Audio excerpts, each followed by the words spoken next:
ਨਾਨਕ ਸਿੰਘ ਦਾ novel ਹੈ ਮਿੱਠਾ ਮੋਹਰਾ। ਜੋਗਿੰਦਰ ਸਿੰਘ ਦੇ ਵਿਆਹ ਨੂੰ 11 ਵਰ੍ਹੇ ਬੀਤ ਕੇ 12ਵਾਂ ਚੜ੍ਹ ਪਿਆ। ਹੁਣ ਤੀਕ ਤਾਂ ਉਹਦੇ ਦਿਲ ਉੱਤੇ ਸ਼ਕੁੰਤਲਾ ਦਾ ਹੀ ਕਬਜ਼ਾ ਰਿਹਾ ਸੀ, ਪਰ ਕੁਝ ਦਿਨਾਂ ਤੋਂ ਉਹਦੇ ਅੰਦਰ ਇੱਕ ਹੋਰ ਲਗਨ ਜਿਹੀ ਲੱਗ ਗਈ ਸੀ, ਜੋ ਵੱਧਦੀ ਇੱਥੋਂ ਤੱਕ ਵਧੀ ਕਿ ਉਹਦਾ ਪਤਨੀ ਪ੍ਰੇਮ ਦਿਨੋਂ ਦਿਨ ਫਿੱਕਾ ਪੈਣ ਲੱਗ ਪਿਆ। ਇਹ ਸੀ ਸੰਤਾਨ ਪ੍ਰਾਪਤੀ ਦੀ ਸਿੱਖ। ਅੱਜ ਕੱਲ੍ਹ ਉਹ ਹਰ ਵੇਲੇ ਸੰਤਾਨ ਦੇ ਹੀ ਸੁਪਨੇ ਲੈਂਦਾ ਰਹਿੰਦਾ ਸੀ ਤੇ ਸੰਤਾਨ ਤੋਂ ਬਿਨਾਂ ਉਹਨੂੰ ਗ੍ਰਸਥ ਜੀਵਨ ਬੜਾ ਬੋਝਲ ਤੇ ਬੇਸੁਆਦ ਜਾਪਣ ਲੱਗ ਪਿਆ ਸੀ। ਸ਼ਕੁੰਤਲਾ ਨੂੰ ਵੇਖ ਕੇ ਉਹ ਹੁਣ ਅੱਗੇ ਵਰਗਾ ਪ੍ਰਸੰਨ ਨਹੀਂ ਸੀ ਹੁੰਦਾ। ਭਾਵੇਂ ਹੁਣ ਵੀ ਉਸ ਨਾਲ ਪ੍ਰੇਮ ਸੀ, ਪਰ ਇਸ ਵਿੱਚ ਤੇ ਕੁਝ ਸਾਲ ਪਹਿਲਾਂ ਦੇ ਪ੍ਰੇਮ 'ਚ ਓਨਾ ਹੀ ਫਰਕ ਸੀ ਜਿੰਨਾ ਇੱਕ ਸੁਰੀਲੀ ਤੇ ਬੇਸੁਰੀ ਸਿਤਾਰ ਦੇ ਵੱਜਣ ਵਿੱਚ। ਸ਼ਕੁੰਤਲਾ ਵੀ ਇਸ ਅਦਲਾ ਬਦਲੀ ਤੋਂ ਬੇਖਬਰ ਨਹੀਂ ਸੀ। ਉਹਨੂੰ ਵੀ ਸੰਤਾਨ ਦੀ ਸਿੱਖ ਘੱਟ ਨਹੀਂ ਸੀ। ਤੀਵੀਆਂ ਦੀ ਚਾਹ ਮਰਦਾਂ ਨਾਲੋਂ ਵਧੇਰੇ ਹੁੰਦੀ ਹੈ, ਪਰ ਪਤੀ ਦੀ ਉਪਰਾਮਤਾ ਦਾ ਫਿਕਰ ਉਹਨੂੰ ਇਸ ਤੋਂ ਸੈਂਕੜੇ ਗੁਣਾ ਵਧੇਕ ਸੀ। ਪਤੀ ਨੂੰ ਪ੍ਰਸੰਨ ਕਰਨ ਲਈ ਉਹ ਆਪਣੀ ਪੂਰੀ ਵਾਹ ਲਾ ਚੁੱਕੀ ਸੀ। ਭਾਵੇਂ ਉਹ ਪਤੀ ਲਈ ਬਲਦੇ ਭੱਠ 'ਚ ਝੁਕਣ ਲਈ ਵੀ ਤਿਆਰ ਸੀ, ਪਰ ਇਹ ਇੱਕ ਅਜਿਹੀ ਉਲਝਣ ਸੀ ਜਿਹਨੂੰ ਸੁਲਝਾਉਣਾ ਉਹਦੇ ਵੱਸ ਤੋਂ ਬਾਹਰ ਸੀ। ਜਿਉਂ-ਜਿਉਂ ਸਮਾਂ ਬੀਤਦਾ ਜਾਂਦਾ ਸੀ, ਜੋਗਿੰਦਰ ਸਿੰਘ ਦੇ ਮਨ ਅੰਦਰ ਸ਼ਕੁੰਤਲਾ ਦੀ ਥਾਂ ਪੁੱਤਰ ਦੀ ਸਿੱਕ ਮਲਦੀ ਜਾਂਦੀ ਸੀ। ਉਹਦਾ ਸੁਭਾਅ ਹੀ ਹੋਰ ਦਾ ਹੋਰ ਹੋ ਗਿਆ ਸੀ। ਗੱਲ ਤੇ ਛਿੱਥਾ ਹੋ ਪੈਣਾ, ਬਾਹਰੋਂ ਆਉਂਦਿਆਂ ਹੀ ਬਿਨਾਂ ਬੋਲੇ ਚਾਲੇ ਕੋਈ ਕਿਤਾਬ ਫੜ ਪੈਣੀ, ਤੇ ਜੇ ਸ਼ਕੁੰਤਲਾ ਨੇ ਕੋਈ ਗੱਲ ਪੁੱਛਣੀ ਤਾਂ ਹਾਂ ਜਾਂ ਨਾ ਕਹਿ ਕੇ ਖਹਿੜਾ ਛੁਡਾ ਲੈਣਾ। ਪਤੀ ਦਾ ਇਹ ਰਵੱਈਆ ਵੇਖ ਕੇ ਸ਼ਕੁੰਤਲਾ ਦੇ ਦਿਲ 'ਚ ਰੁੱਗ ਭਰਿਆ ਜਾਂਦਾ ਸੀ, ਪਰ ਇਸ ਤੋਂ ਛੁਟਕਾਰਾ ਪਾਉਣ ਦਾ ਉਸ ਵਿਚਾਰੀ ਪਾਸ ਕੋਈ ਰਾਹ ਨਹੀਂ ਸੀ। ਉਹ ਪਿਆਰ ਨਾਲ ਛਲਕਦਾ ਦਿਲ ਲੈ ਕੇ ਜਦ ਪਤੀ ਦੇ ਸਾਹਮਣੇ ਹੁੰਦੀ ਸੀ, ਉਹਦਾ ਜੀ ਇਹੋ ਕਰਦਾ ਸੀ ਕਿ ਆਪਣੇ ਸਰੀਰ ਦਾ ਪੋਟਾ ਵਾਰ ਕੇ ਵੀ ਉਹ ਪਤੀ ਨੂੰ ਕਿਸੇ ਤਰ੍ਹਾਂ ਹੱਸਦਾ ਗੁਟਕਦਾ ਵੇਖ ਸਕੇ। ਅੰਤ ਜੋਗਿੰਦਰ ਸਿੰਘ ਦੀ ਉਪਰਾਮਤਾ ਤੇ ਸ਼ਕੁੰਤਲਾ ਦੇ ਦੁੱਖ ਦਾ ਪਿਆਲਾ ਛਲਕਣ ਤੇ ਆ ਗਿਆ। ਇੱਕ ਦਿਨ ਦੀ ਗੱਲ ਹੈ, ਜੋਗਿੰਦਰ ਸਿੰਘ ਰੋਟੀ ਖਾ ਕੇ ਦਫ਼ਤਰ ਚਲਾ ਗਿਆ। ਸ਼ਕੁੰਤਲਾ ਬਿਨਾਂ ਖਾਧੇ ਪੀਤੇ ਹੀ ਅੰਦਰ ਜਾ ਕੇ ਮੰਜੇ ਤੇ ਲੰਮੀ ਪੈ ਗਈ। ਆਪਣੇ ਜੀਵਨ ਦੀਆਂ ਘੜੀਆਂ ਉਹਨੂੰ ਡਾਢੀਆਂ ਬੋਝਲ ਤੇ ਅਸਹਿ ਜਾਪਦੀਆਂ ਸਨ। ਆਪਣਾ ਹਿਰਦਾ ਉਹਨੂੰ ਸਖਣਾ ਮਾਲੂਮ ਹੁੰਦਾ ਸੀ ਤੇ ਅੰਦਰੋਂ ਹੀ ਕਿਸੇ ਅਬੁਝਵੀਂ ਅੱਗ ਦਾ ਸੇਕ ਆ ਕੇ ਉਹਦੇ ਅੰਗ ਨੂੰ ਲੂ ਰਿਹਾ ਸੀ। ਉਹਦੇ ਅੰਦਰ ਕਈ ਨਵੇਂ ਖਿਆਲ ਉੱਠਦੇ ਤੇ ਆਪਣੇ ਭਿਆਨਕ ਸ਼ਕਲਾਂ ਬਦਲ ਕੇ ਉਹਨੂੰ ਡਰਾ ਰਹੇ ਸਨ। ਉਹਨੂੰ ਦੂਰ ਸਾਰੇ ਦਿਸਦਾ ਪਿਆ ਸੀ ਆਪਣੇ ਪਤੀ ਲਈ ਭਵਿੱਖ ਸੁੱਖਾਂ ਦਾ ਸੰਸਾਰ, ਪਰ ਉਹਦਾ ਮੁੱਲ ਬਹੁਤ ਜ਼ਿਆਦਾ ਸੀ, ਅਰਥਾਤ ਸ਼ਕੁੰਤਲਾ ਦੇ ਜੀਵਨ ਦੀ ਆਹੂਤੀ। ਉਹ ਇਹਨਾਂ ਖਿਆਲਾਂ 'ਚ ਪਤਾ ਨਹੀਂ ਅਜੇ ਹੋਰ ਕਿੰਨਾ ਕੁ ਚਿਰ ਗੁੰਮ ਰਹਿੰਦੀ, ਪਰ ਕਿਸੇ ਦੀ ਪੌੜੀਆਂ ਚੜ੍ਹਨ ਦੀ ਆਵਾਜ਼ ਨੇ ਉਹਦੀ ਸਮਾਧੀ ਭੰਗ ਕਰ ਦਿੱਤੀ। ਇਹਦੇ ਨਾਲ ਹੀ ਆਵਾਜ਼ ਆਈ, ਸ਼ਕੁੰਤਲਾ। ਸ਼ਕੁੰਤਲਾ ਸਮਝ ਗਈ ਕਿ ਉਹਦੀ ਸਹੇਲੀ ਪਾਰਵਤੀ ਦੀ ਆਵਾਜ਼ ਹੈ। ਉਹ ਝਟਪਟ ਉੱਠ ਬੈਠੀ ਤੇ ਪੱਲੇ ਨਾਲ ਅੱਖਾਂ ਪੂੰਝ ਕੇ ਬੋਲੀ, ਪਾਰਵਤੀ ਆ ਲੰਘ ਆ। ਇੰਨੇ ਨੂੰ ਪਾਰਵਤੀ ਤੇ ਹੋਰ ਮੁਟਿਆਰਾਂ ਕਮਰੇ 'ਚ ਆ ਗਈਆਂ।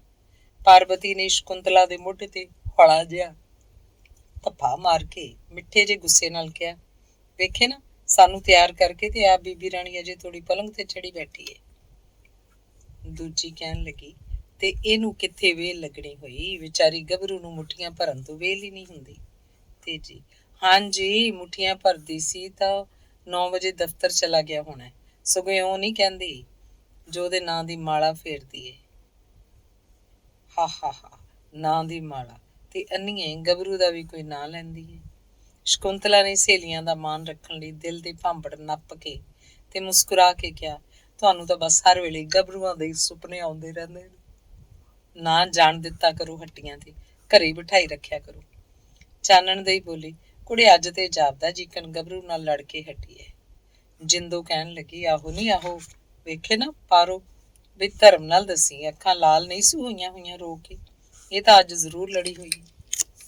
ਜਨਨ ਦੀ ਅੱਖਾਂ ਵੱਲ ਤੱਕ ਕੇ ਬੋਲੀ, ਬਈ ਇਹ ਗੱਲ ਤੇ ਸੱਚੀ ਹੈ, ਅੱਖਾਂ ਤੇ ਜ਼ਰੂਰ ਲਾਲ ਨੇ।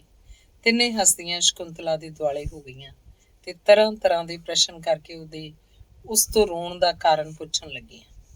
ਸ਼ਕੁੰਤਲਾ ਨੇ ਉਹਨਾਂ ਨੂੰ ਗਲੋਂ ਲਾਉਣ ਲਈ ਕਹਿ ਦਿੱਤਾ ਕਿ ਪੇਕਿਆਂ ਨੂੰ ਯਾਦ ਕਰਕੇ ਰੋਣਾ ਆ ਗਿਆ ਸੀ। ਇਸ ਤੋਂ ਪਿੱਛੋਂ ਸ਼ਕੁੰਤਲਾ ਨੇ ਕੱਪੜੇ ਬਦਲੇ ਤੇ ਸਹੇਲੀਆਂ ਦੇ ਨਾਲ ਹੋ ਤੁਰੀ।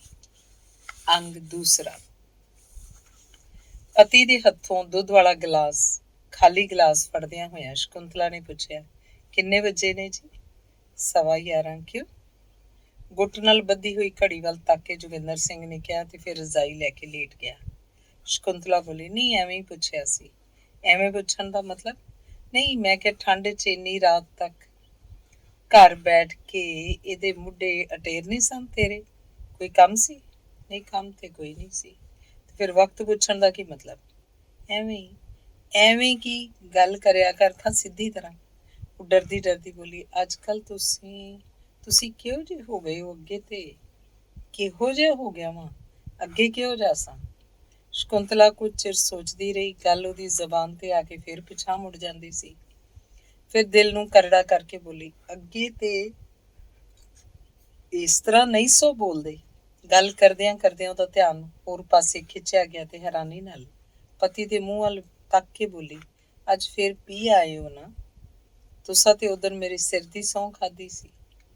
ਸ਼ਰਮਿੰਦਗੀ ਭਰਿਆ ਹਾਸਾ ਰੋਕਦਿਆਂ ਰੋਕਦਿਆਂ ਜੋਗਿੰਦਰ ਸਿੰਘ ਕਹਿਣ ਲੱਗਾ, ਕੌਣ ਕਹਿੰਦਾ? ਐਵੇਂ ਐਵੇਂ ਕੀ? ਮੁਸ਼ਕ ਨਹੀਂ ਆਉਂਦੀ ਪਈ? ਅੱਛਾ, ਆਉਂਦੀ ਏ ਤੇ ਆਉਂਦੀ ਸਹੀ। ਤੈਨੂੰ ਤੇ ਵਹਿਮਾਂ ਨੇ ਖਾ ਲਿਆ। ਹਾਂ, ਗੱਲ ਕਰ, ਕੀ ਕਹਿਣ ਲੱਗੀ ਸੀ? ਸ਼ਕੁੰਤਲਾ ਚੁੱਪ ਰਹੀ, ਪਰ ਉਹਦੀਆਂ ਭਰੀਆਂ ਹੋਈਆਂ ਅੱਖਾਂ ਤੇ ਬੇਵਸੀ ਭਰੀਆਂ ਨਜ਼ਰਾਂ ਨੇ ਜੋਗਿੰਦਰ ਸਿੰਘ ਨੂੰ ਅੱਜ ਬੇਚੈਨ ਕਰ ਦਿੱਤਾ। ਉਹ ਉੱਠ ਬੈਠਾ ਤੇ ਸ਼ਕੁੰਤਲਾ ਨੂੰ ਪੁੱਛਣ ਲੱਗਾ, ਤੈਨੂੰ ਕੀ ਹੋ ਗਿਆ ਅੱਜ?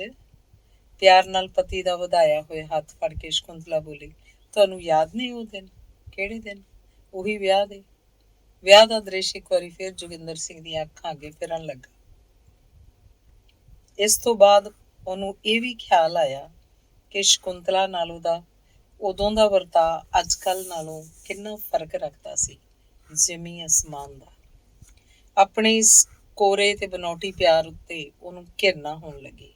ਉਹਦੇ ਚਿਹਰੇ ਉੱਤੇ ਸ਼ਰਮ ਦੇ ਢੀਠਪੁਣੇ ਦੀ ਇੱਕ ਝਲਕ ਦੌੜ ਗਈ ਤੇ ਸੰਕੋਚਵੀਂ ਜਿਹੀ ਆਵਾਜ਼ 'ਚ ਬੋਲਿਆ, ਯਾਦ ਨਹੀਂ ਵਿਆਹ ਦੇ ਦਿਨ? ਪਰ ਉਹਨਾਂ ਦਿਨਾਂ ਵਿੱਚ ਤੇ ਹੁਣ 'ਚ ਤੈਨੂੰ ਕੋਈ ਫਰਕ ਨਹੀਂ ਜਾਪਦਾ? ਬੜਾ ਭਾਰੀ। ਕਿੰਨਾ? 12 ਵਰ੍ਹਿਆਂ ਦਾ। ਜੋਗਿੰਦਰ ਸਿੰਘ ਦਾ ਸਿਰ ਨਿਉਂ ਗਿਆ। ਉਹਦੇ ਸਾਹਮਣੇ ਸ਼ਕੁੰਤਲਾ ਨਹੀਂ ਸੀ ਬੈਠੀ ਹੋਈ, ਸਗੋਂ ਉਹਦੀਆਂ ਬੇਪਰਵਾਹੀਆਂ ਦਾ ਸ਼ਿਕਾਰ ਹੋਈ ਹੋਈ ਇੱਕ ਬੇਦੋਸ਼ੀ ਤੇ ਸਤਾਈ ਹੋਈ ਅਬਲਾ, ਜਿਹੜੀ ਅੱਜ ਤੋਂ 12 ਵਰ੍ਹੇ ਪਹਿਲਾਂ ਉਸ ਲਈ ਸਭ ਕੁਝ ਸੀ। ਉਸ ਵੱਲ ਨਜ਼ਰ ਭਰ ਕੇ ਤੱਕਣ ਦਾ ਜੋਗਿੰਦਰ ਸਿੰਘ ਨੂੰ ਹੀਆ ਨਾ ਪਿਆ। ਫਿਰ ਵੀ ਸ਼ਕੁੰਤਲਾ ਦੇ ਭਾਵਾਂ ਦੀ ਤਸਵੀਰ ਨੂੰ ਹੋਰ ਤਰ੍ਹਾਂ ਵੇਖਣ ਲਈ ਉਹਨੇ ਪਿਆਰ ਭਰੇ ਲਹਿਜੇ 'ਚ ਪੁੱਛਿਆ, ਤੇ ਮੈਂ ਹੁਣ ਤੇਰੇ ਨਾਲ ਪਿਆਰ ਨਹੀਂ ਕਰਦਾ? ਕਰਦੇ ਹੋ ਫਿਰ? ਪਰ ਦਾ ਕੀ ਮਤਲਬ? ਪਰ ਉਹ ਪਿਆਰ ਅਸਲੀ ਤੇ ਇਹ ਨਕਲੀ ਏ? ਸ਼ਕੁੰਤਲਾ ਨੇ ਕੋਈ ਜਵਾਬ ਨਾ ਦਿੱਤਾ। ਜੋਗਿੰਦਰ ਸਿੰਘ ਨੇ ਫਿਰ ਪੁੱਛਿਆ, ਇਸ ਗੱਲ ਦਾ ਸਬੂਤ? ਸਬੂਤ?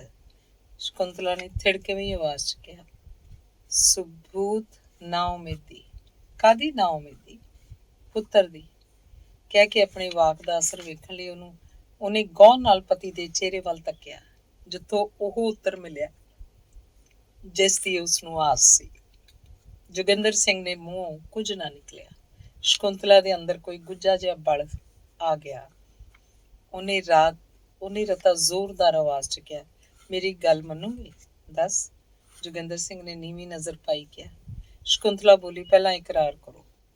ਜੋਗਿੰਦਰ ਸਿੰਘ ਦਾ ਦਿਲ ਘਾਉ ਮਾਊ ਹੋ ਰਿਹਾ ਸੀ।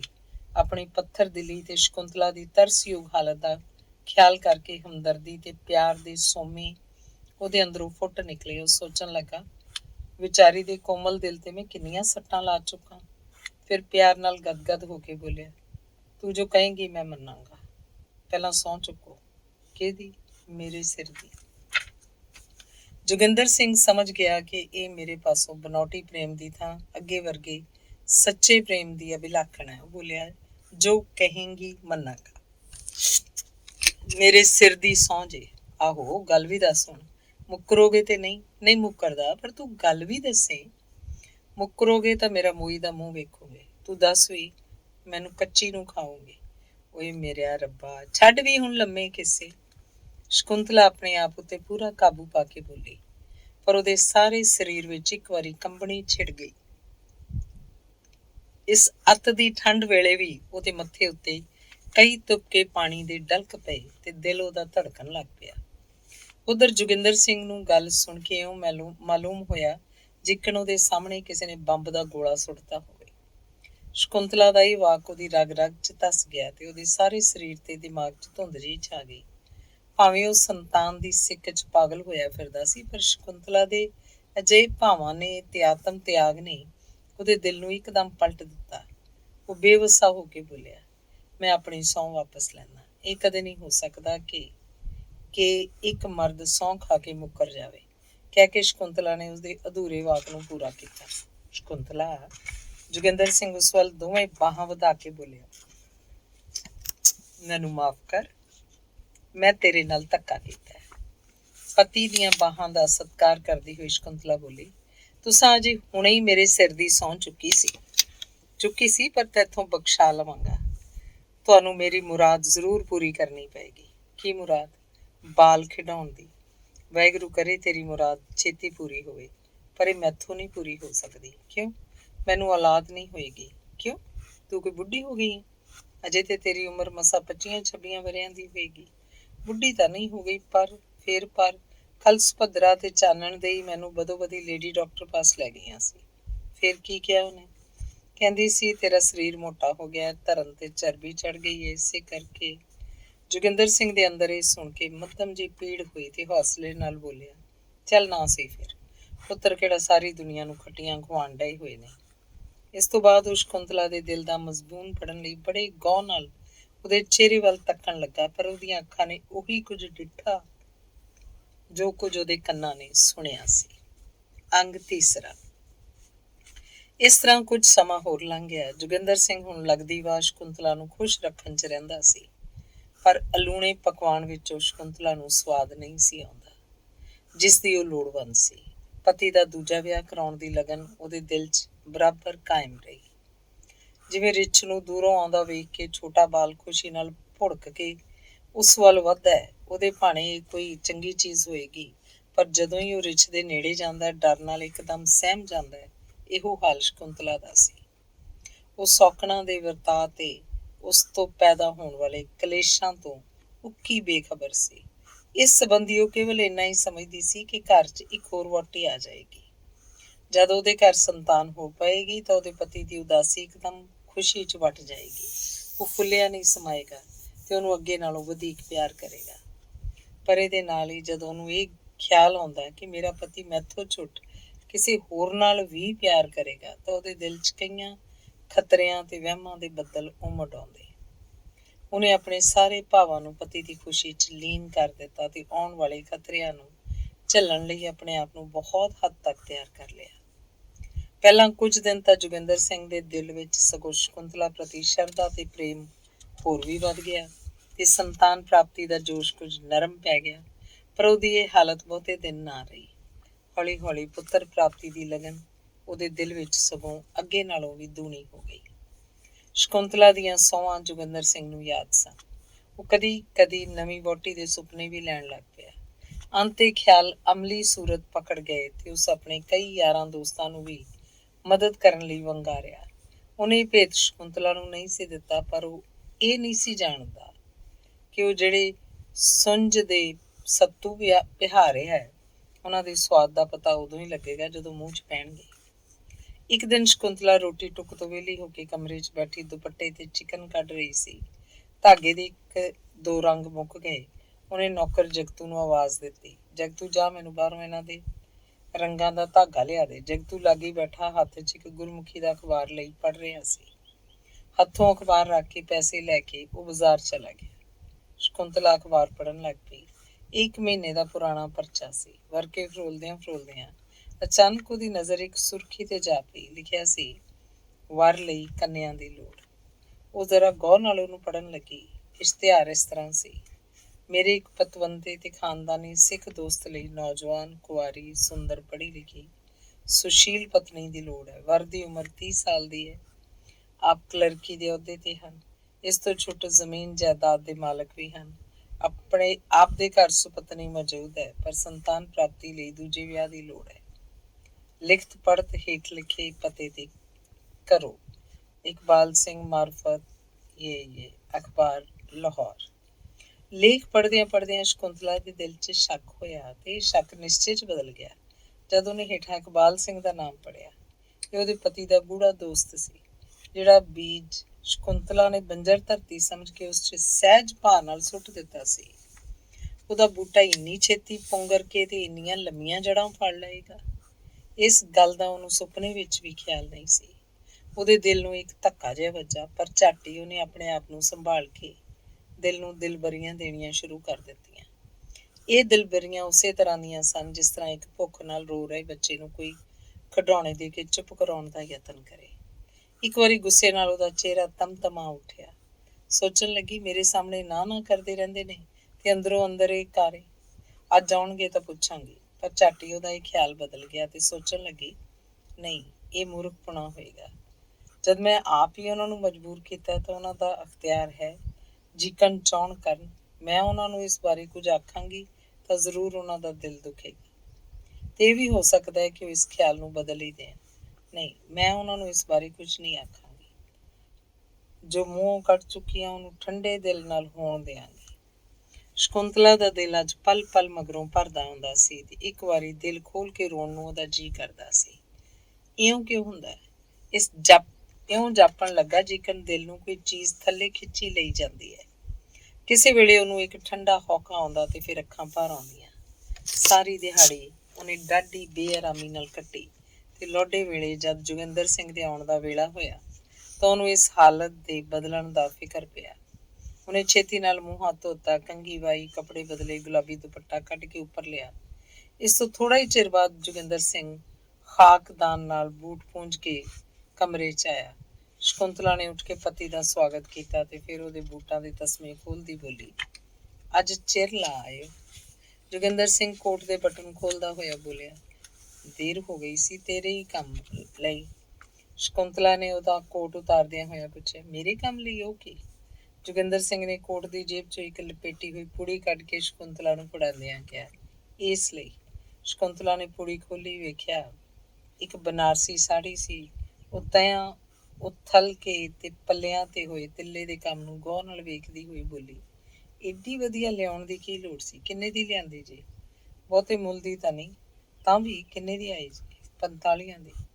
ਸ੍ਰੀ ਵਾਹਿਗੁਰੂ, ਅਜੇ ਕਹਿੰਦੇ ਨੇ ਬਹੁਤੇ ਮੁੱਲ ਦੀ ਨਹੀਂ। ਜੋਗਿੰਦਰ ਸਿੰਘ ਨੇ ਪਿਆਰ ਨਾਲ ਸ਼ਕੁੰਤਲਾ ਨੂੰ ਕਿਹਾ, ਤੂੰ ਇਹਨੂੰ ਬਹੁਤੇ ਮੁੱਲ ਦੀ ਸਮਝਣੀ ਹੈ? ਮੈਂ ਇਹੋ ਜਿਹੀਆਂ 1000 ਸਾੜੀਆਂ ਤੇਰੇ ਸਿਰ ਤੋਂ ਵਾਰ ਕੇ ਸੁੱਟ ਦਿਆਂ। ਕੁਝ ਚਿਰ ਸ਼ਕੁੰਤਲਾ ਨਾਲ ਗੱਲਾਂ ਕਥਾਂ ਕਰਕੇ ਉਹ ਅੰਦਰ ਜਾ ਕੇ ਪਲੰਗ ਤੇ ਲੰਮਾ ਪੈ ਗਿਆ। ਸ਼ਕੁੰਤਲਾ ਸਰਾਂਦੀ ਬੈਠੇ ਪਤੀ ਨੂੰ ਪੱਖਾ ਝੱਲ ਰਹੀ ਸੀ। ਪੈਂਦਿਆਂ ਹੀ ਜੋਗਿੰਦਰ ਸਿੰਘ ਘੁਰਾੜੇ ਮਾਰਨ ਲੱਗ ਪਿਆ। ਸ਼ਕੁੰਤਲਾ ਇਹ ਸੋਚ ਕੇ ਕਿ ਪਤੀ ਨੂੰ ਗਰਮੀ ਨਾ ਲੱਗੇ, ਮੰਜੇ ਤੋਂ ਉੱਠ ਕੇ ਕੋਲ ਪਈ ਕੁਰਸੀ ਤੇ ਬੈਠ ਕੇ ਪੱਖਾ ਝੱਲਣ ਲੱਗ ਪਈ। ਇਸ ਵੇਲੇ ਉਹਦੀ ਨਿਗਾਹ ਫਰਸ਼ ਤੇ ਪਈ ਇੱਕ ਲਿਫਾਫੇ ਤੇ ਪਈ। ਉਹਨੇ ਖਿਆਲ ਕੀਤਾ, ਸਾੜੀ ਕੱਢਣ ਲੱਗਿਆਂ ਜੇਬ 'ਚੋਂ ਡਿੱਗ ਪਿਆ ਹੋਏਗਾ। ਚੁੱਕ ਕੇ ਕੋਟ ਦੀ ਜੇਬ 'ਚ ਰੱਖ ਦਿਆਂ। ਲਿਫਾਫਾ ਚੁੱਕ ਕੇ ਜਦੋਂ ਕੋਟ ਵੱਲ ਵਧੀ ਤਾਂ ਉਹਦੀ ਨਜ਼ਰ ਲਿਫਾਫੇ ਵਿਚਲੀ ਚਿੱਠੀ ਤੇ ਪਈ, ਜੋ ਗੁਰਮੁਖੀ ਵਿੱਚ ਸੀ ਤੇ ਉਹਦਾ ਥੋੜਾ ਕੁ ਹਿੱਸਾ ਬਾਹਰ ਨਿਕਲਿਆ ਹੋਇਆ ਸੀ, ਜਿਸ ਤੇ ਇਹ ਕੁਝ ਲਿਖਿਆ ਉਹਦੇ ਨਜ਼ਰੀ ਪਿਆ, ਪਹਿਲੀ ਵਹੁਟੀ, ਵਿਆਹ ਦਾ ਪ੍ਰਬੰਧ, ਜਾਇਦਾਦ ਪਹਿਲਾਂ। ਉਹਨੇ ਝੱਟ ਲਿਫਾਫੇ ਵਿੱਚੋਂ ਚਿੱਠੀ ਕੱਢ ਕੇ ਪੜ੍ਹਨੀ ਸ਼ੁਰੂ ਕੀਤੀ। ਇਸ 'ਚ ਲਿਖਿਆ ਸੀ, ਸ੍ਰੀਮਾਨ ਸਰਦਾਰ ਇਕਬਾਲ ਸਿੰਘ ਜੀ, ਆਪ ਜੀ ਵੱਲੋਂ ਕੰਨਿਆ ਦੀ ਲੋੜ ਸੰਬੰਧੀ ਚਿੱਠੀ ਅਖਬਾਰ 'ਚ ਪੜ੍ਹੀ। ਮੇਰੀ ਇੱਕ ਰਿਸ਼ਤੇਦਾਰ ਦੀ ਲੜਕੀ ਹੈ ਜਿਹਦੀ ਉਮਰ 18 ਵਰ੍ਹਿਆਂ ਦੀ ਹੈ। ਲੜਕੀ ਹਰ ਤਰ੍ਹਾਂ ਆਪ ਦੀ ਮੰਗ ਦੇ ਮੁਤਾਬਿਕ ਹੈ। ਹੋਰ ਤਾਂ ਵਰ ਸੰਬੰਧੀ ਹਰ ਇੱਕ ਗੱਲ ਸਾਡੇ ਅਨੁਕੂਲ ਹੈ, ਪਰ ਵਹੁਟੀ ਪਹਿਲਾਂ ਮੌਜੂਦ ਹੈ। ਇਹ ਗੱਲ ਵਿਚਾਰ ਗੋਚਰੀ ਹੈ। ਇਸ ਹਾਲਤ ਵਿੱਚ ਵਿਆਹ ਦਾ ਪ੍ਰਬੰਧ ਕਰਨਾ ਸਾਡੇ ਲਈ ਤਾਂ ਹੀ ਸੁਖਦਾਈ ਹੋ ਸਕਦਾ ਹੈ ਜੇ ਵਰ ਦੀ ਕੁੱਲ ਜਾਇਦਾਦ ਲੜਕੀ ਦੇ ਨਾਂ ਕਰਤੀ ਜਾਏ। ਸੋ ਪਹਿਲਾਂ ਇਸੇ ਗੱਲ ਦਾ ਫੈਸਲਾ ਹੋਣਾ ਚਾਹੀਦਾ ਹੈ। ਜੇ ਸ਼ਰਤ ਪ੍ਰਵਾਨ ਹੋਵੇ ਤਾਂ ਸਾਡੇ ਵੱਲੋਂ ਹੋਰ ਸਭ ਗੱਲਾਂ ਦੀ ਪ੍ਰਵਾਨਗੀ ਹੀ ਸਮਝੋ। ਉੱਤਰ ਛੇਤੀ ਦੇਣਾ, ਆਪ ਦਾ ਦਾਸ। ਸ਼ਕੁੰਤਲਾ ਸਮਝ ਗਈ ਕਿ ਬਸ ਹੁਣ ਦੂਰ ਸੁਣੀਂਦੇ ਨੇੜੇ ਆਏ। ਉਹਨੇ ਝੱਟ ਲਿਫਾਫਾ ਕੋਟ ਦੀ ਜੇਬ 'ਚ ਪਾ ਦਿੱਤਾ ਤੇ ਆਪ ਫਿਰ ਕੁਰਸੀ ਤੇ ਬੈਠ ਕੇ ਪਤੀ ਨੂੰ ਪੱਖੀ ਝੱਲਣ ਲੱਗ ਪਈ। ਇਸ ਵੇਲੇ ਉਹਦੇ ਦਿਲ 'ਚ ਸੈਂਕੜੇ ਤਰ੍ਹਾਂ ਦੇ ਖਿਆਲਾਂ ਦਾ ਜਵਾਰ ਭੱਟ ਆ ਰਿਹਾ ਸੀ ਤੇ ਇਸ ਘੁੰਮਣ ਘੇਰੀ 'ਚ ਕਦੇ ਕਦੇ ਇੰਨੀ ਡੁੱਬ ਜਾਂਦੀ ਸੀ ਕਿ ਉਹਨੂੰ ਆਪਣੇ ਆਪ ਦਾ ਵੀ ਪਤਾ ਨਹੀਂ ਸੀ ਰਹਿੰਦਾ। ਇਸੇ ਹਾਲਤ ਵਿੱਚ 1.25 ਘੰਟਾ ਬੀਤ ਗਿਆ। ਜੋਗਿੰਦਰ ਸਿੰਘ ਦੀ ਅੱਖ ਖੁੱਲੀ। ਉਹਨੇ ਡਿੱਠਾ, ਸ਼ਕੁੰਤਲਾ ਸਿਰ ਹਿੱਕ ਨਾਲ ਲਾਈ, ਅੱਖਾਂ ਮੀਟੀ, ਕੁਰਸੀ ਤੇ ਢੱਸ ਨਾਲ ਲਾਈ ਇਸ ਤਰ੍ਹਾਂ ਬੈਠੀ ਹੈ ਮਾਨੋ ਕੋਈ ਤਪਸਵੀ ਡੂੰਘੀ ਸਮਾਧੀ 'ਚ ਜੁੜਿਆ ਹੈ। ਉਹਨੇ ਪੱਖੀ ਉਹਦੇ ਹੱਥੋਂ ਖਿੱਚ ਲਈ ਤੇ ਹੌਲੀ ਹੌਲੀ ਉਹਨੂੰ ਝੱਲਣ ਲੱਗ ਪਿਆ। ਹਵਾ ਦਾ ਇੱਕੋ ਝੋਕਾ ਲੱਗਣ ਨਾਲ ਸ਼ਕੁੰਤਲਾ ਚੇਤੰਨ ਹੋ ਗਈ। ਜੋਗਿੰਦਰ ਸਿੰਘ ਨੇ ਪੁੱਛਿਆ, ਕੀ ਗੱਲ ਹੈ, ਨੀਂਦਰ ਆ ਗਈ ਸੀ?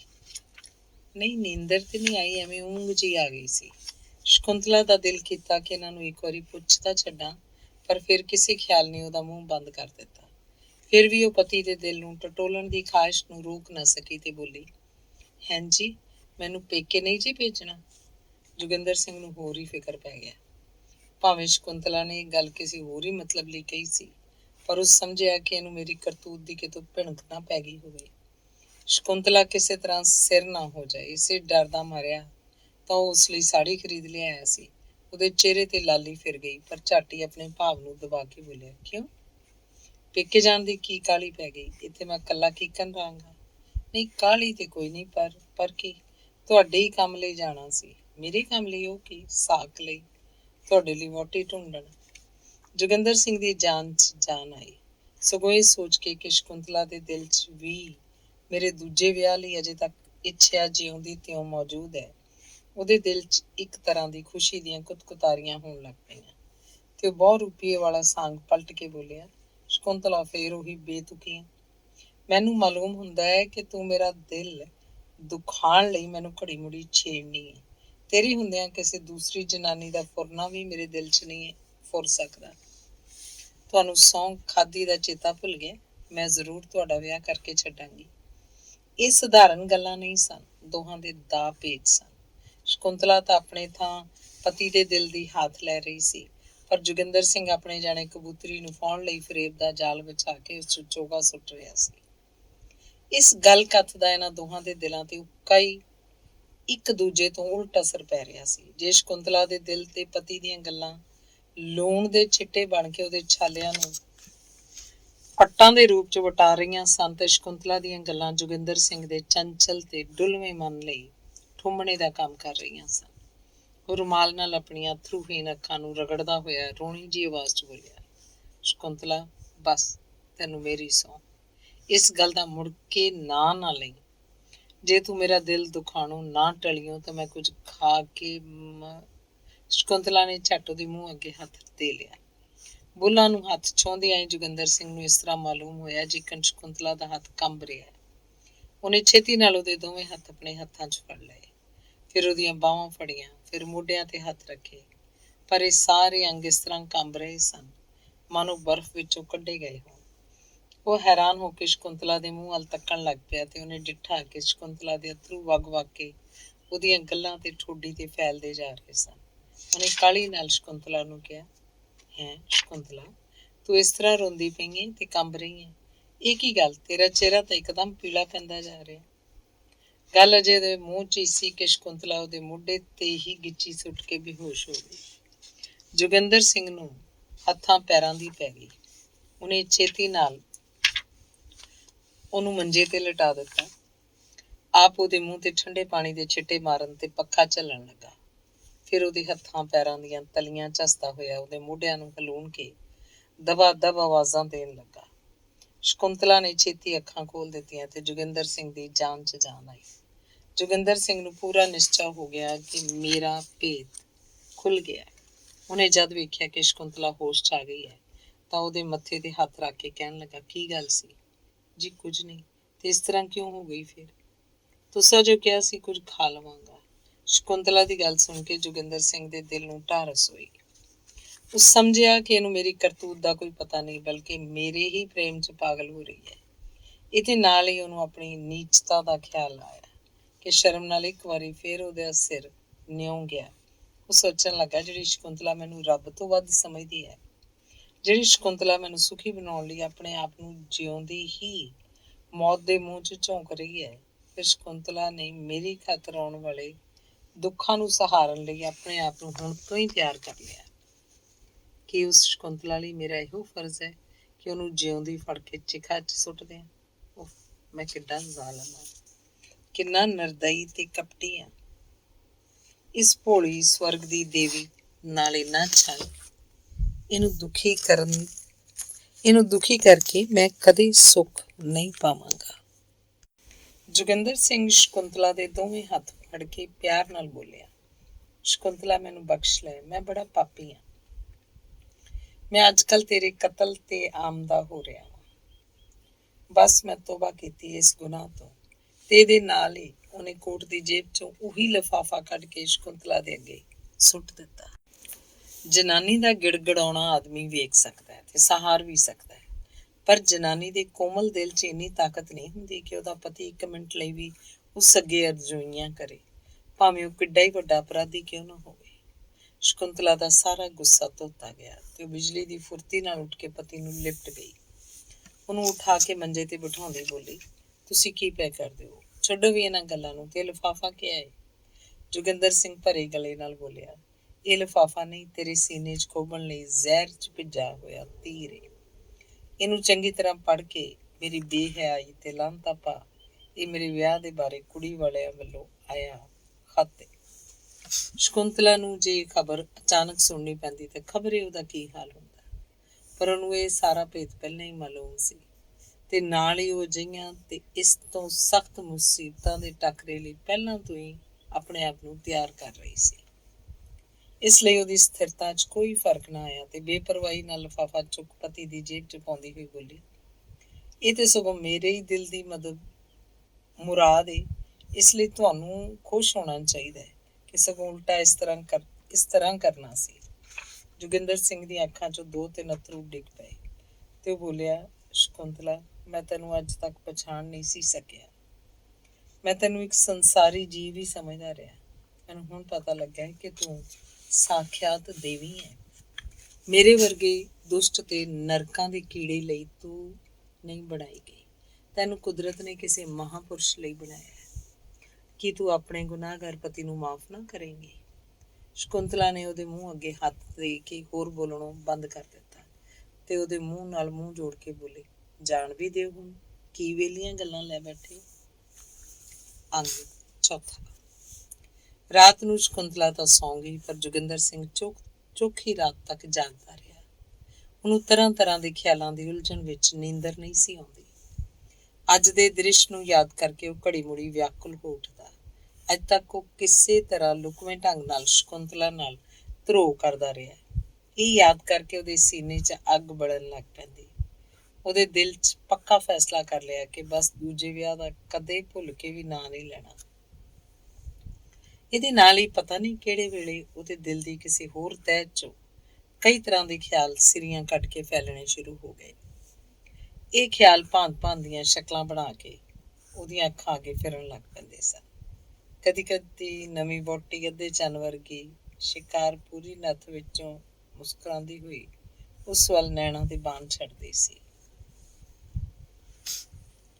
ਕਦੇ ਰੰਗੀਨ ਪੰਘੂੜੇ ਵਿੱਚ ਤੇ ਮਖਮਲ ਦੀਆਂ ਗਦੈਲੀਆਂ ਉੱਤੇ ਇੱਕ ਗੋਰੇ ਤੇ ਗੋਲ ਮੂੰਹ ਵਾਲਾ ਕਾਕਾ ਝੂਟੇ ਲੈਂਦਾ ਦਿਸਦਾ ਸੀ।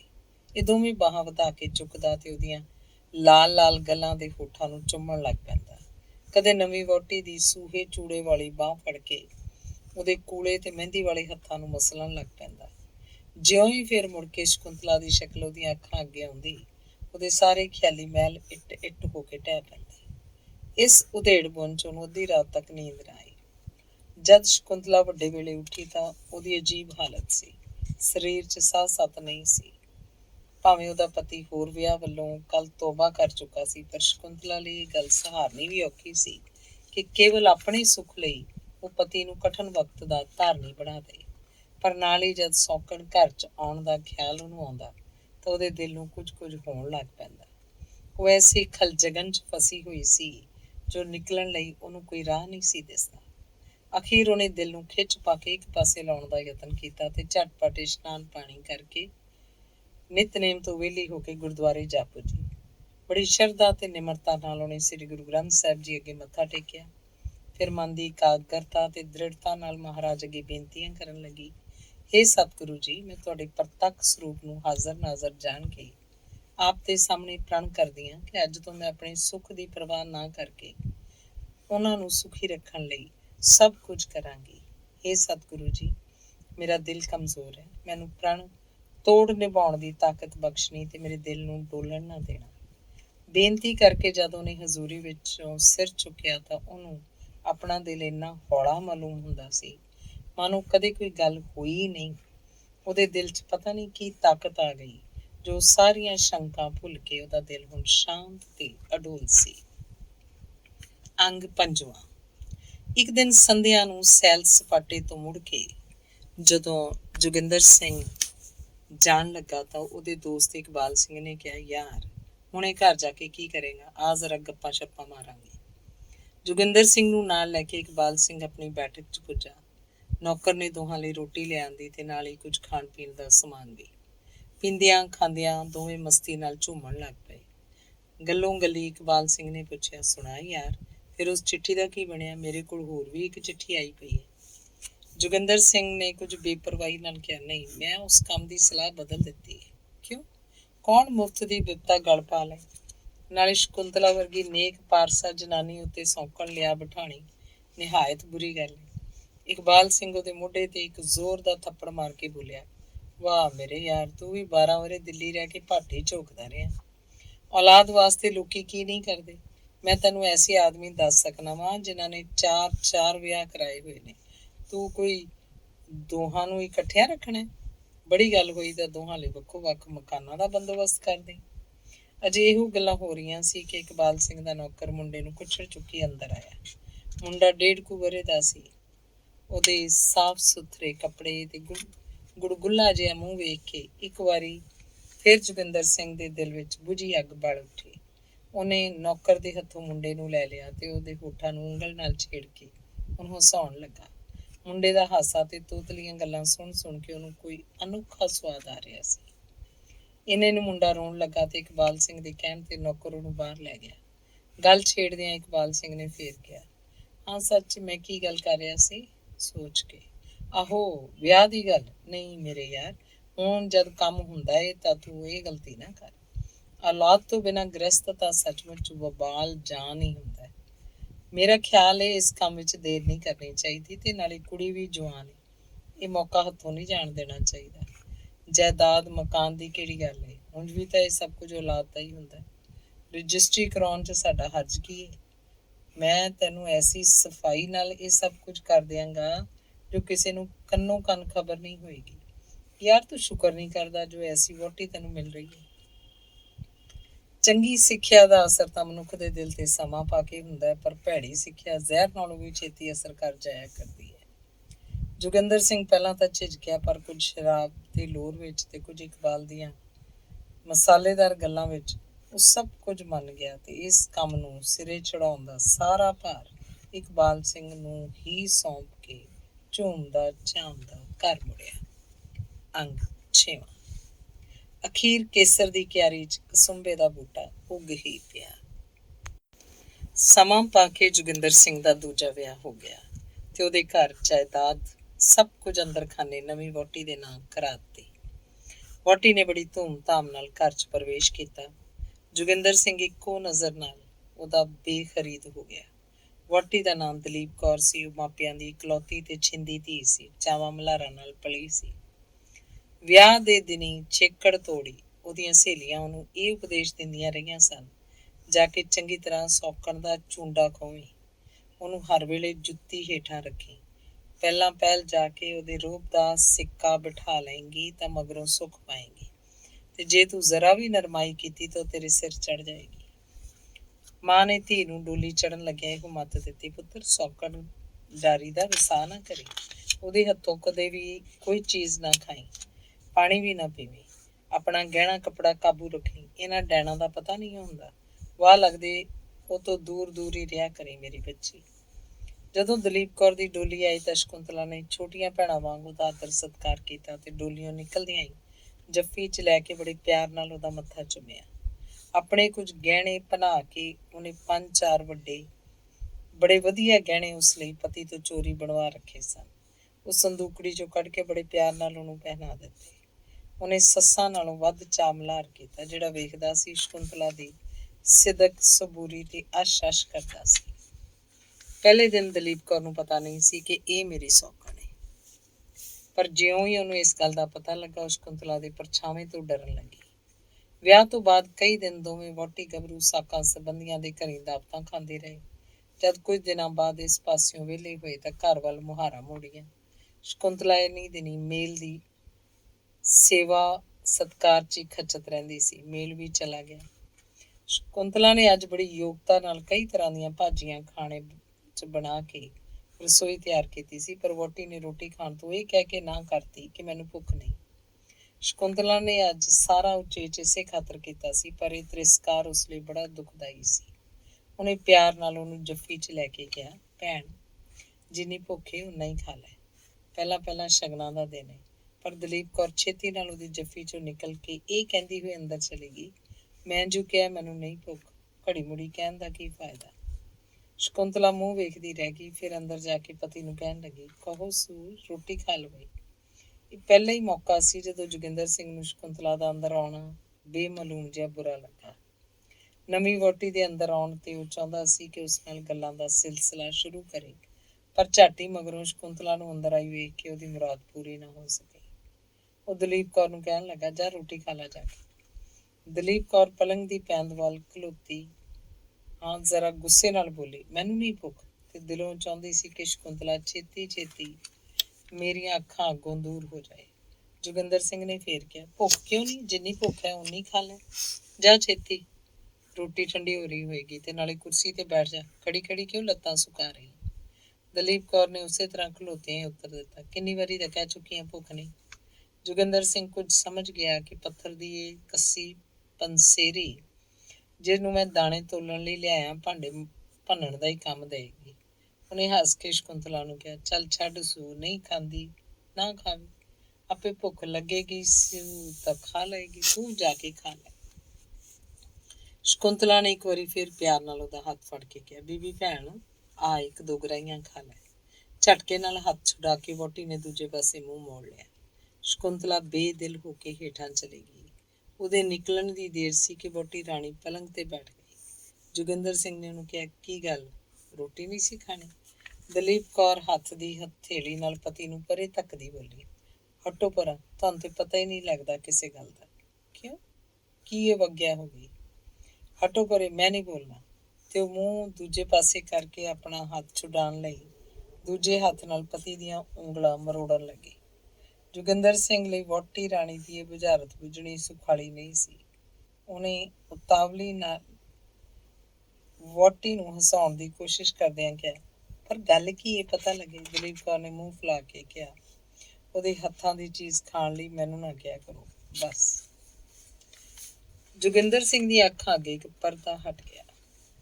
ਉਹਦੇ ਦਿਮਾਗ ਵਿੱਚ ਟਣਕ ਜਿਹੀ ਵੱਜੀ ਤੇ ਉਹਨੂੰ ਹੁਣ ਪਤਾ ਲੱਗਾ ਕਿ ਜਿਸ ਮਿੱਠੇ ਮੋਹਰੇ ਦਾ ਮੈਂ ਬੀਜਿਆ ਉਹ ਇਹਦੀ ਪਹਿਲੀ ਲਗਰ ਹੈ।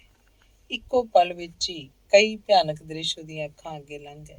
ਉਹ ਹੱਕਾ ਬੱਕਾ ਹੋ ਕੇ ਬੋਲਿਆ, ਕੀ ਕਿਹਾ ਈ? ਉਹਦੇ ਹੱਥਾਂ ਦੀ ਰੋਟੀ, ਇਸ ਗੱਲ ਦਾ ਮਤਲਬ ਮੈਂ ਨਹੀਂ ਸਮਝਿਆ। ਤੁਸੀਂ ਸਮਝੋ ਭਾਵੇਂ ਨਾ ਸਮਝੋ, ਮੈਂ ਇਹਦੇ ਹੱਥਾਂ ਦੀ ਕੋਈ ਚੀਜ਼ ਨਹੀਂ ਜੇ ਖਾਣੀ। ਪਰ ਕਿਉਂ, ਕਿਸ ਗੱਲੋਂ? ਤੁਹਾਨੂੰ ਭਲਾ ਕਾਹਨੂੰ ਪਤਾ ਹੋਣਾ ਹੈ? ਨਹੀਂ ਧਰਮ ਨਾਲ ਮੈਨੂੰ ਤੇਰੀ ਗੱਲ ਦੀ ਸਮਝ ਨਹੀਂ ਆਈ। ਤੁਹਾਨੂੰ ਪਤਾ ਨਹੀਂ ਨਾ ਸੌਂਕਣਾ ਦੇ ਚਾਲੇ ਕਿੱਦਾਂ ਦੇ ਚਾਲੇ।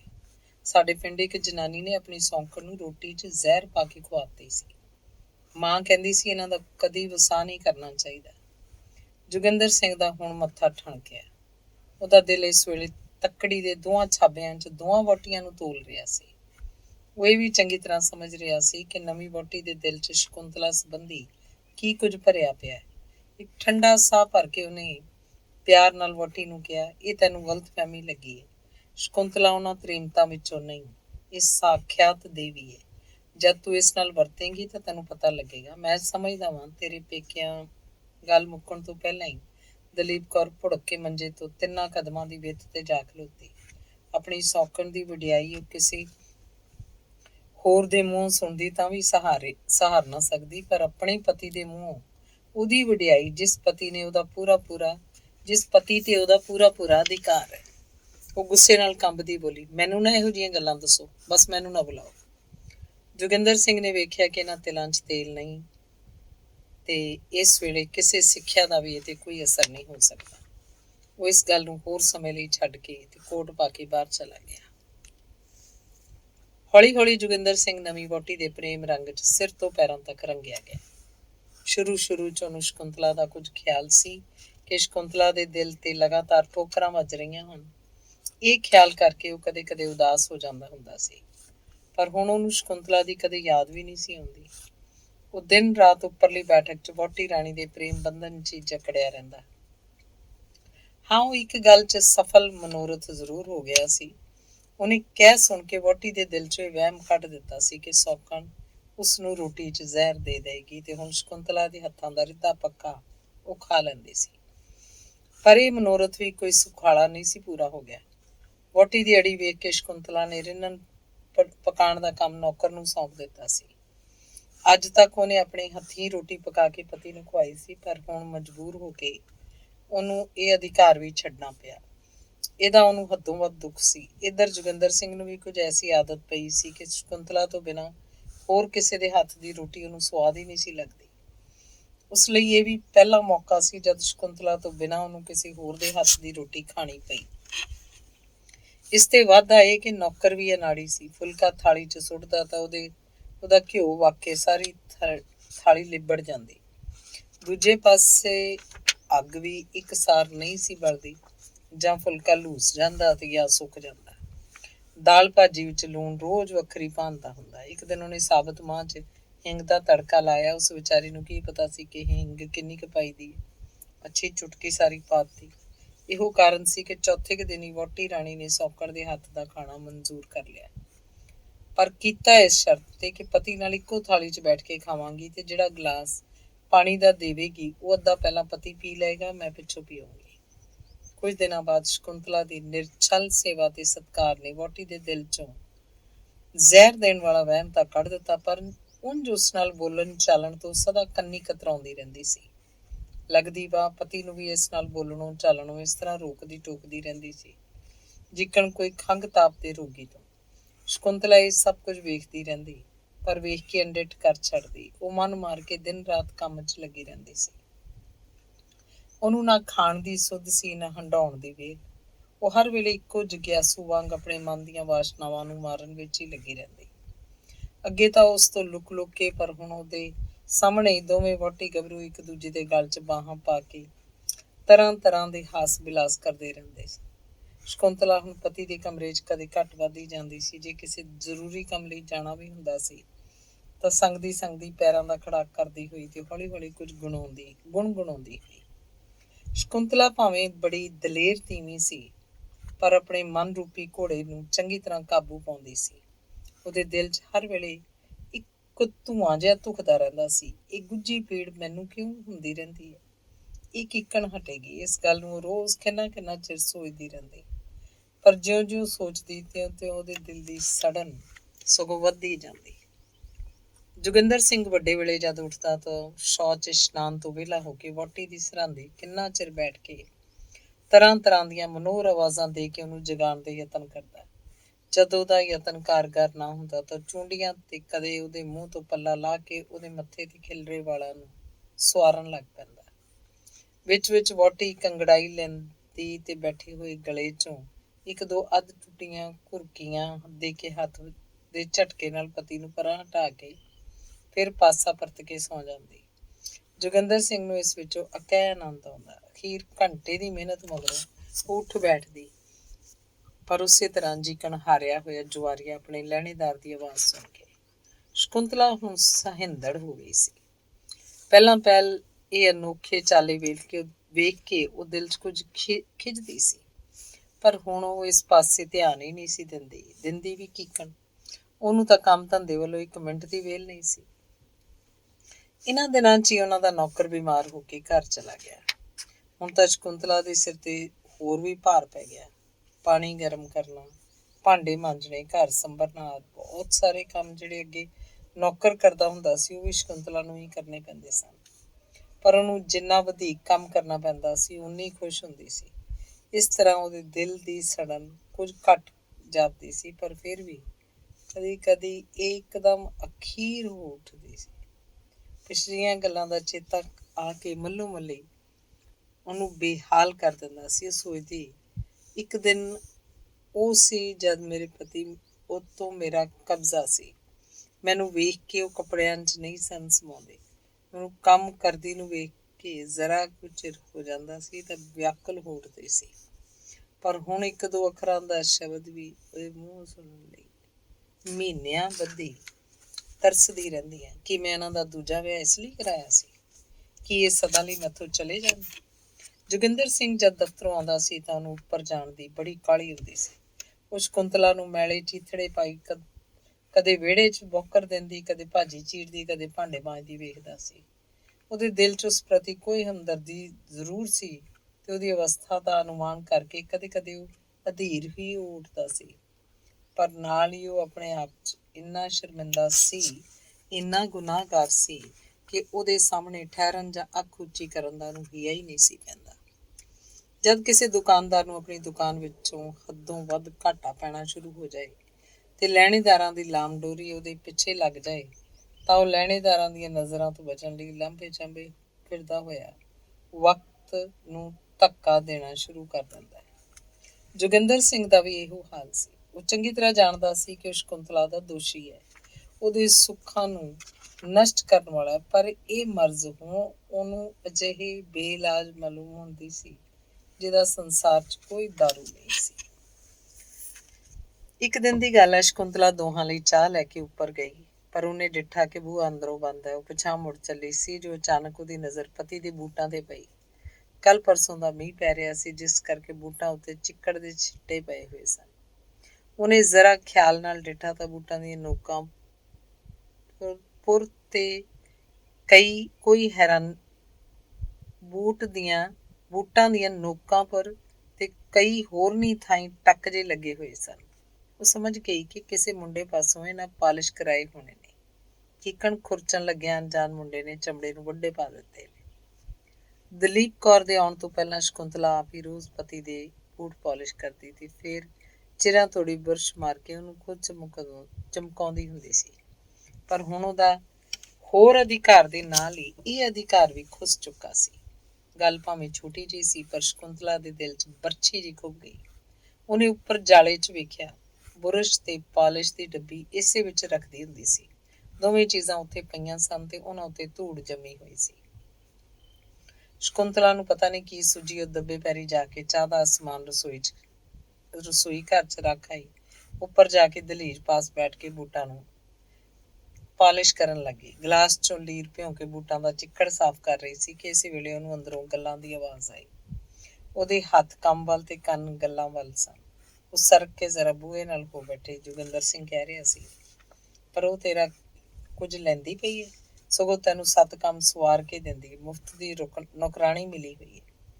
ਵਹੁਟੀ ਬੋਲੀ, ਬਸ ਮੈਂ ਤੁਹਾਨੂੰ ਕਹਿ ਦਿੱਤਾ ਜੇ ਕਿ ਮੈਂ ਇਸ ਕਲੈਣੀ ਰੰਨ ਦਾ ਮੂੰਹ ਨਹੀਂ ਜੀ ਵੇਖਣਾ।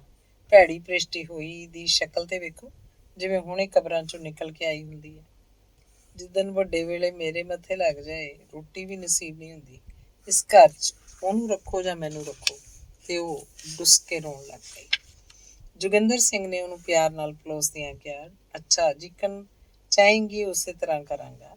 ਮੈਂ ਕਦੇ ਤੇਰੀ ਗੱਲ ਮੋੜੀ? ਤੂੰ ਐਵੇਂ ਰਤੀ ਮਾਸੀ ਗੱਲ ਤੋਂ ਗੁੱਸੇ ਹੋ ਜਾਂਦੀ ਹੈ। ਆਹੋ ਜੀ, ਕਾਹਨੂੰ ਕਦੇ ਮੋੜੀ?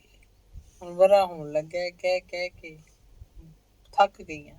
ਸੁਆ ਮੇਰੀ ਗੱਲ ਮੰਨੀ ਜੀ, ਕਿੰਨੀ ਵਾਰੀ ਕਰਾਰ ਵੀ ਕਰ ਚੁੱਕੇ ਹੋ। ਤੁਹਾਨੂੰ ਤੇ ਖੌਰੇ ਸ਼ਰਮ ਵੀ ਨਹੀਂ ਆਉਂਦੀ। ਅੱਛਾ ਮੇਰੀ ਮਾਲਕ, ਮੈਂ ਬਹੁਤ ਛੇਤੀ ਹੁਕਮ ਦੀ ਤਾਮੀਲ ਕਰਾਂਗਾ। ਮੈਂ ਤਾਂ ਆਪ ਉਸ ਚੜੇਲ ਦਾ ਮੂੰਹ ਨਹੀਂ ਵੇਖਣਾ ਚਾਹੁੰਦਾ, ਪਰ ਕਰਾਂ ਕੀ? ਮੈਂ ਸੋਚਣਾ ਵਾਂ ਉਹਨੂੰ ਕਿਹੜੇ ਤਰੀਕੇ ਨਾਲ ਦਫਾ ਕਰਾਂ। ਮੈਂ ਤੇ ਆਪ ਉਸ ਚੜੇਲ ਦਾ ਮੂੰਹ ਨਹੀਂ ਵੇਖਣਾ ਚਾਹੁੰਦਾ। ਸ਼ਕੁੰਤਲਾ ਦੇ ਕਲੇਜੇ ਨੂੰ ਇਸ ਛੋਟੇ ਜਿਹੇ ਵਾਕ ਨੇ ਕਿੰਨਾ ਕੁ ਫੱਟੜ ਕੀਤਾ, ਸ਼ਾਇਦ ਓਨਾ ਹੀ ਜਿੰਨਾ ਮਨਸੂਰ ਨੂੰ ਸ਼ਿਬਲੀ ਦੇ ਫੁੱਲ ਨੇ ਕੀਤਾ ਸੀ। ਇਹ ਉਸੇ ਪਤੀ ਦੇ ਸ਼ਬਦ ਹਨ ਜੋ ਕਦੇ ਉਸ ਤੋਂ ਜਾਨ ਸਦਕੇ ਕਰਨ ਤੇ ਦਾਈਏ ਬੰਦਾ ਸੀ। ਅੱਜ ਤੱਕ ਉਹਦਾ ਇਹੋ ਖਿਆਲ ਸੀ ਕਿ ਪਤੀ ਦੇ ਦਿਲ 'ਚ ਜੇ ਉਹਦਾ ਸਤਿਕਾਰ ਨਹੀਂ ਤਾਂ ਘਿਰਨਾ ਵੀ ਤਾਂ ਨਹੀਂ, ਪਰ ਅੱਜ ਦੇ ਇਸ ਵਾਕ ਨੇ ਉਹਦਾ ਇਹ ਖਿਆਲ ਵੀ ਨਿਰਮੂਲ ਕਰ ਦਿੱਤਾ। ਉਹ ਸਮਝ ਗਈ ਕਿ ਨਵੀਂ ਵਹੁਟੀ ਦੀਆਂ ਨਿਤ ਪ੍ਰਤੀ ਦੀਆਂ ਚੁੱਕਾਂ ਨੇ ਉਹਦੇ ਪਤੀ ਦੀਆਂ ਨਜ਼ਰਾਂ ਵਿੱਚ ਉਹਨੂੰ ਕੁਝ ਦਾ ਕੁਝ ਬਣਾ ਦਿੱਤਾ। ਉਹਦਾ ਬੁਰਸ਼ ਵਾਲਾ ਹੱਥ ਬੂਟ ਦੇ ਉੱਤੇ ਰੁਕ ਗਿਆ ਤੇ ਉਹ ਜ਼ਰਾ ਹੋਰ ਗਹੁ ਨਾਲ ਅੰਦਰਲੀਆਂ ਗੱਲਾਂ ਸੁਣਨ ਲੱਗ ਪਈ। ਦਲੀਪ ਕੌਰ ਕਹਿ ਰਹੀ ਸੀ, ਇਹ ਵੀ ਕੋਈ ਵੱਡੀ ਗੱਲ ਏ? ਕਹਿ ਦਿਓ ਉਸ ਤੇਰੇ ਪੇਕਿਓਂ ਖਤ ਆਇਆ, ਤੈਨੂੰ ਸੱਦਿਆ। ਤੇ ਜੇ ਉਹਨੇ ਖਤ ਵੇਖਣ ਨੂੰ ਕਿਹਾ ਫਿਰ? ਅੱਛਾ ਇਉਂ ਕਰੋ, ਇੱਕ ਚਿੱਠੀ ਆਪ ਹੀ ਲਿਖ ਕੇ ਕਿਸੇ ਪੁਰਾਣੇ ਉਸ ਦੇ ਪੇਕਿਓਂ ਆਏ ਲਿਫਾਫੇ 'ਚ ਪਾ ਕੇ ਉਹਨੂੰ ਦੇ ਦੇਣਾ। ਪਰ ਉਹ ਤੇ ਗੁਰਮੁਖੀ ਪੜ੍ਹੀ ਹੋਈ ਹੈ, ਪੇਕਿਓਂ ਦਸਖਤ ਪਛਾਣਦੀ। ਸਿਆਪਾ, ਤੁਹਾਡੀ ਤੇ ਆਪਣੀ ਸਲਾਹ ਨਹੀਂ, ਐਵੇਂ ਡਏ ਹੋਏ ਨੇ ਨਖਰੇ ਕਰਨ। ਫੇਰ ਉਹੀ ਗੱਲ, ਮੈਂ ਤਾਂ ਸਗੋਂ ਤੇਰੇ ਪਾਸੋਂ ਤਰੀਕਾ ਪੁੱਛ ਰਿਹਾ ਵਾਂ ਤੇ ਤੂੰ ਆਪਣੀਆਂ ਗੱਲਾਂ ਮਾਰੀ ਜਾਂਦੀ। ਸ਼ਕੁੰਤਲਾ ਬੂਟਾਂ ਨੂੰ ਪਾਲਿਸ਼ ਕਰਕੇ ਤਸਮੇ ਪਾ ਚੁੱਕੀ ਸੀ। ਝੱਟ ਹੀ ਉਹਨੂੰ ਖਿਆਲ ਆਇਆ, ਜੇ ਬੂਟਾਂ ਨੂੰ ਮੈਂ ਇੱਥੇ ਰਹਿਣ ਦਿੱਤਾ ਤਾਂ ਵੇਖ ਕੇ ਉਹ ਸਮਝ ਜਾਣਗੇ ਕਿ ਇੱਥੇ ਬੈਠ ਪਾਲਿਸ਼ ਕਰਨ ਦੇ ਬਹਾਨੇ ਉਹਨਾਂ ਦੀਆਂ ਗੱਲਾਂ ਸੁਣਦੀ ਰਹੀਆਂ। ਉਹ ਬੂਟਾਂ ਨੂੰ ਚੁੱਕ ਕੇ ਹੇਠਾਂ ਹੀ ਲੈ ਗਈ। ਦਲੀਪ ਕੌਰ ਭਾਵੇਂ ਸ਼ਕੁੰਤਲਾ ਨੂੰ ਇਸ ਤੋਂ ਵੀ 100 ਗੁਣਾ ਵੱਧ ਚੁਭਵੀਆਂ ਗੱਲਾਂ ਕਹਿ ਜਾਂਦੀ, ਪਰ ਅੱਜ ਤੱਕ ਆਪਣੇ ਹੀ ਪਤੀ ਦੇ ਮੂੰਹੋਂ ਇਹ ਸੁਣ ਕੇ ਸ਼ਕੁੰਤਲਾ ਨੂੰ ਐਂ ਮਾਲੂਮ ਹੋਇਆ ਜਿਸ ਤਰ੍ਹਾਂ ਉਹਨੂੰ ਕਿਸੇ ਨੇ ਤਪਦੇ ਕੜਾਹੇ 'ਚ ਪਾ ਕੇ ਤਲ ਸੁੱਟਿਆ। ਇਹਦੇ ਨਾਲ ਹੀ ਉਹਨੂੰ ਇਹ ਵੀ ਪਤਾ ਲੱਗ ਗਿਆ ਕਿ ਇਸ ਘਰ ਵਿੱਚ ਉਸ ਲਈ ਹੁਣ ਕੋਈ ਥਾਂ ਨਹੀਂ। ਉਹਦਾ ਦਿਲ ਕੀਤਾ ਕਿ ਹੁਣੇ ਇਸੇ ਵੇਲੇ ਉਹ ਬੂਟ ਪਾਉਣ ਲੱਗ ਕੇ ਉਹਨਾਂ ਨਾਲ 2-4 ਦਿਲ ਦੀਆਂ ਗੱਲਾਂ ਕਰਕੇ ਫਿਰ ਆਪਣੇ ਕੁਝ ਸੋਚਾਂਗੀ। ਪਰ ਝਟ ਬਿਮਾਰ ਝੱਟ ਹੀ ਖਿਆਲ ਆਇਆ, ਦੂਜੀ ਸ਼ਕਲ ਫੜ ਗਿਆ ਕਿ ਆਪਣੇ ਆਪ ਨੂੰ ਦਿਲ 'ਚ ਲਾਹਨਤਾਂ ਪਾਉਣ ਲੱਗੀ। ਇਸ ਵੇਲੇ ਉੱਪਰੋਂ ਆਵਾਜ਼ ਆਈ, ਚਾਹ ਲਿਆਓ। ਸ਼ਕੁੰਤਲਾ ਚਾਹ ਜਾ ਕੇ ਮੇਜ਼ ਤੇ ਰੱਖ ਆਈ ਤੇ ਆ ਕੇ ਇਹਨਾਂ ਸੋਚਾਂ 'ਚ ਪੈ ਗਈ। ਉਧਰ ਜੋਗਿੰਦਰ ਸਿੰਘ ਜਦ ਚਾਹ ਪੀਣ ਤੋਂ ਵਿਹਲਾ ਹੋ ਕੇ ਬਾਹਰ ਨਿਕਲਿਆ ਤਾਂ ਉੱਥੇ ਬੂਟ ਨਹੀਂ ਸਨ। ਉਹਨੇ ਦਲੀਪ ਨੂੰ ਕਿਹਾ, ਮੇਰੇ ਬੂਟ ਕਿੱਥੇ ਗਏ? ਵਹੁਟੀ ਨੂੰ ਝੱਟ ਹੀ ਖਿਆਲ ਆਇਆ, ਜੋ ਹੁਣੇ ਸ਼ਕੁੰਤਲਾ ਆਈ ਸੀ ਉਹਨੇ ਕਿਤੇ ਲੁਕਾ ਦਿੱਤੇ ਹੋਣੇ। ਨਾਲੇ ਅੱਗੇ ਉਸ ਉੱਤੋਂ ਭਰੀ ਪੱਤੀ ਬੈਠੀ ਸੀ, ਗੁੱਸੇ ਨਾਲ ਬੋਲੀ, ਉਸੇ ਡੈਣ ਨੇ ਕਿਤੇ ਲੁਕਾ ਦਿੱਤੇ ਹੋਣੇ ਨੇ, ਹੋਰ ਕਿੱਥੇ ਗਏ ਨੇ? ਵੈਸੇ ਮੈਂ ਇਸ ਕੁਪੱਤੀ ਰੰਨ ਦੇ ਚਾਲੇ ਜੋਗਿੰਦਰ ਸਿੰਘ ਨੂੰ ਸ਼ਕੁੰਤਲਾ ਦੇ ਦੋਸ਼ੀ ਹੋਣ ਦਾ ਇੱਕ ਹੋਰ ਜਿਉਂਦਾ ਜਾਗਦਾ ਸਬੂਤ ਮਿਲ ਗਿਆ, ਜਿਸ ਨੇ ਉਹਦੇ ਪਿਛਲੇ ਸਾਰੇ ਦੋਸ਼ਾਂ ਦੀ ਧੁੰਦਲੀ ਤਸਵੀਰ ਇੱਕਦਮ ਚਮਕਾ ਦਿੱਤੀ। ਉਹਨੇ ਉੱਤੋਂ ਹੀ ਕੜ ਕੇ ਆਵਾਜ਼ ਦਿੱਤੀ, ਸ਼ਕੁੰਤਲਾ। ਸ਼ਕੁੰਤਲਾ ਨੂੰ ਭਾਵੇਂ ਪਤੀ ਦੇ ਮੂੰਹ ਸ਼ਬਦ ਸੁਣਨ ਦੀ ਸੱਦਰ ਜੀ ਪੈ ਗਈ ਸੀ, ਪਰ ਅੱਜ ਇਹ ਆਵਾਜ਼ ਸੁਣ ਕੇ ਉਹ ਸਿਰ ਤੋਂ ਪੈਰਾਂ ਤੱਕ ਕੰਬ ਉੱਠੀ। ਜਦ ਤੋਂ ਉਹਦਾ ਵਿਆਹ ਹੋਇਆ ਸੀ, ਇਹ ਪਹਿਲਾ ਮੌਕਾ ਸੀ ਕਿ ਪਤੀ ਨੇ ਉਹਨੂੰ ਇਸ ਤਰ੍ਹਾਂ ਕਹਿਰ ਭਰੇ ਗੁੱਸੇ ਨਾਲ ਬੁਲਾਇਆ ਹੋਵੇ। ਡਰਦੀ ਬੋਲੀ, ਹਾਂਜੀ।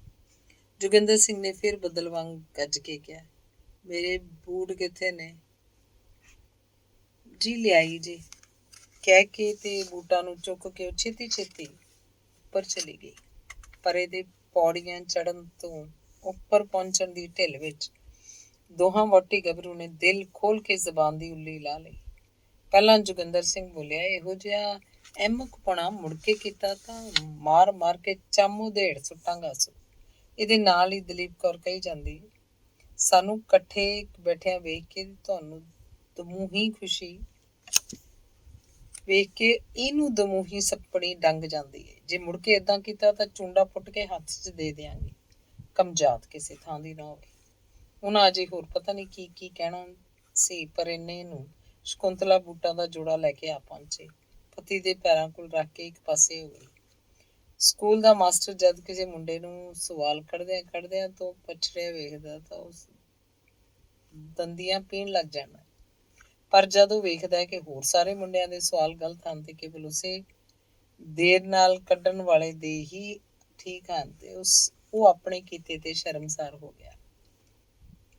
ਦੋਹਾਂ ਨੇ ਜਦ ਬੂਟਾਂ ਦੀ ਸ਼ੀਸ਼ੇ ਵਰਗੀ ਚਮਕ ਵੇਖੀ, ਉਹ ਬੂਟ ਜਿਹੜੇ ਹੁਣੇ ਚਿੱਕੜ ਨਾਲ ਛਿੱਤਰ ਬਣੇ ਹੋਏ ਸਨ, ਤਾਂ ਆਪਣੀ ਇਸ ਕਾਲੀ ਤੇ ਬੇਅਕਲੀ ਉੱਤੇ ਪਾਣੀ ਹੋ ਗਿਆ।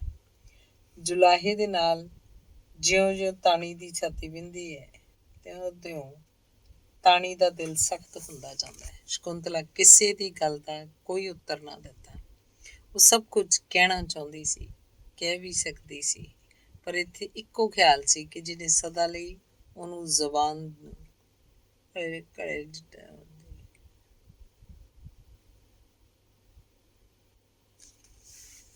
ਸ਼ਕੁੰਤਲਾ ਨੇ ਕਿਸੇ ਗੱਲ ਦਾ ਕੋਈ ਉੱਤਰ ਨਾ ਦਿੱਤਾ। ਕਹਿ ਵੀ ਸਕਦੀ ਸੀ, ਮੈਂ ਹੀ ਜਿੱਡਾ ਜੇਰਾ ਕਰਕੇ ਸਭ ਕੁਝ ਝੱਲਣ ਦਾ ਪ੍ਰਣ ਕਰ ਚੁੱਕੀ ਹਾਂ। ਇਸ ਖਜ਼ਾਲਤ ਤੋਂ ਬਚਣ ਲਈ ਜੋਗਿੰਦਰ ਸਿੰਘ ਛੇਤੀ ਬੂਟ ਪਾ ਕੇ ਬਾਹਰ ਚਲਾ ਗਿਆ ਤੇ ਦਲੀਪ ਕੌਰ ਮੂੰਹ ਵਿੱਚ ਬੁੜਬੁੜਾਉਂਦੀ ਹੋਈ ਅੰਦਰ ਜਾ ਕੇ ਲੰਮੀ ਪੈ ਗਈ। ਸ਼ਕੁੰਤਲਾ ਇੱਕ ਠੰਡਾ ਸਾਹ ਲੈ ਕੇ ਅੱਖਾਂ ਭਰ ਕੇ ਹੇਠਾਂ ਉਤਰੀ।